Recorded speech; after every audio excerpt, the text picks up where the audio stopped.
Hey everyone, welcome to my channel, your go-to place for building your dream career and achieving your highest potential.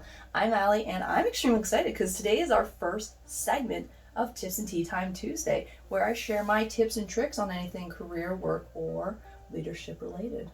And for today, I'm going to be sharing with you my top tips on how to discover your career. Let's check it out. As a professor of management, I've come across several students who simply don't know what it is that they want to do in their lives. This is beginning their careers, so that would make sense. However, it doesn't seem like this changes as people get older. Research suggests that over 80%, yes, you heard me, 80% of people in the world are not engaged with their jobs. In other words, they're not happy with the work that they're doing and aren't putting any effort to doing it the way it should be. When you think about it long term, we're working 40, 50-hour work weeks and we're working for 30 years of our lives. You do the math. That's a lot of misery, my friend. So how do we figure out what it is that we want to do in our life? How do we find that one thing that gives us this spark, this passion that we crave for? Don't worry, I've got just the thing. I'm going to be sharing with you my top tips that I share with my students as well as clients on how you can find your dream career. Excited? I know I am. So let's get started. Tip number 1, you need to change your mindset. Unfortunately, we end up developing this mindset that we have to find this one career and it has to last for 10, 20, 40 years of our lives. That's insane. The reality is that we are going to be changing what it is we want to do, how we're going to do it several times in our lifetime. And so it's unnecessary and quite frankly impossible to figure out what it is we want to do. And so the first thing you do is really change your mindset that you're going to get it right off the bat. Reality is that regardless if you're 20, 50, 40, whatever the ages you are right now, you're going to have to change again in another 10 to 20 years. And so rather than going through this cycle of self-loathing, low self-esteem, and low confidence, just expect that this is going to happen and instead create something that's more permanent. In other words, create a long-term goal, which leads to my second tip, which is you need to figure out what your life purpose is. Your life purpose is essentially your long-term goal. Who do you want to be, not just 10 years from now, but 20, 30, 50 years from now? Even if you change jobs, because reality is these jobs, these careers are just stopping points to that end point of your life. If you are going to go through this path, you need to have an end game and destination. And that's by figuring out your life purpose. A life purpose statement is a very short, sweet, simple, to-the-point goal that you set for yourself that incorporates both your strengths as well as this broad goal you want to achieve. For example, one of your life purpose statements could be, my life purpose is to use my humor and wit to create a warm, engaging environment that melts people's worries away. Somebody utilized their strengths and embedded that with a goal to show how they could change the world. It also helps you figure out exactly what it is that you want to do in life and what problems you want to solve. So, in order to create your life purpose statement, there are 2 parts that you need to consider. Finding your strengths and figuring out what your overarching goal is. So, for your strengths, what you want to do is you just want to grab 3 to 5 of your closest people, ask them just simply, what makes me unique? What makes me better than the rest of the population? For the overarching goal, just ask yourself, what problems do you want to solve? Who is your target market? In what way do you want to help them? Try to pick something that's a little more above and beyond so that way you're constantly going towards this goal. You always have something to go towards. Now that we know what our life purpose statement is, we know our what. Now we need to segue over to how we're going to accomplish that. That is where our career fits in. The career, our job, is our how we accomplish this overarching goal. So what you need to do is identify what it is you want in a job. What is it that you need? Now, some of you might be asking, Allie, how do we do that? It's very simple. Think about previous experiences you had, your previous jobs. Dial it back all the way to when you were a really young child and think about what it is you enjoy doing for free.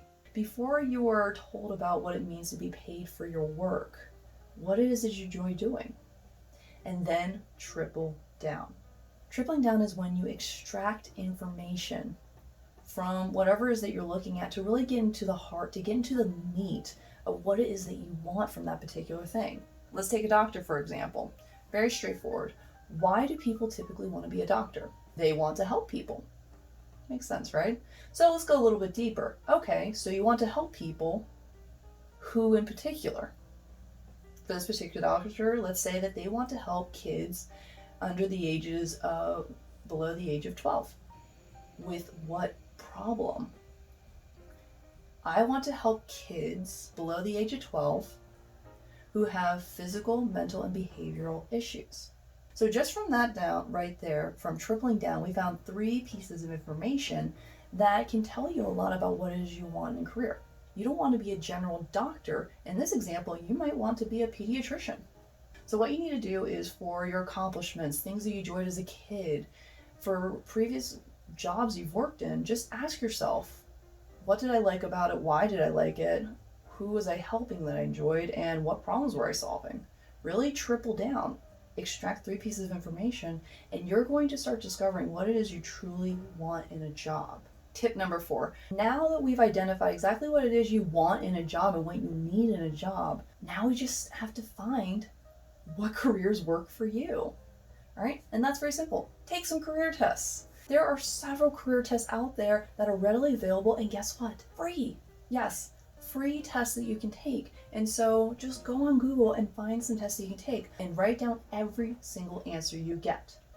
The reason why is because then you're going to triple down on those answers and ask yourself, what it is you liked about that? What are the common denominators? Does it relate to the things that you were interested in, or things that you figured out in the previous tips?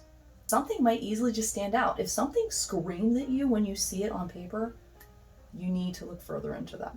And the way to do that will be on my next tip. So for tip number 5, you need to develop an action plan. Now that you have a general idea of what jobs you want to do, you now need to figure out how you're going to get there. Now, for some of you, it's just as simple as applying and then you can get the job. But for other of you, and probably the majority of you, you're going to have to develop yourself a little bit further, especially if you're completely changing career paths. And so here's my top secret tip that I'm sharing with you all for the first time. Own it.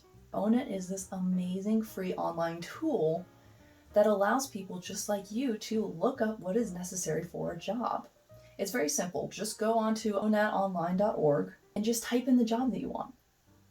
And then what you're going to do is you're going to be presented with all these answers, and you simply just click on the title and you're presented with all this information that tells you the knowledge you need to have, what skills you need to develop, and what abilities you have to possess.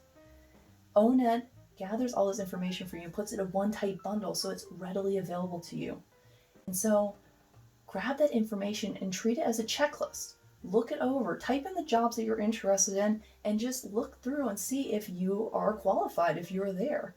If you're seeing that a lot of things are lining up, then what are you doing standing here? Go apply for those jobs. But if you see that you need a little bit of improvement, something you need to ask yourself is this worth it? Is this something you truly want to do? If so, start creating some short-term, long-term goals. If you find out that you need to go back and get your degree, for example, then put it in the plans.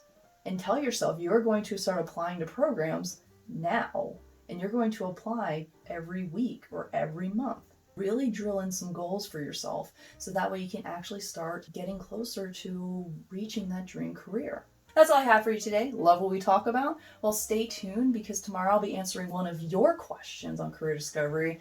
And later the week, I will be discussing why you probably don't want to follow your passion. You don't want to miss it. And don't be shy. Have a topic you want me to cover? Let me know in the comment box below. I'd love to hear it.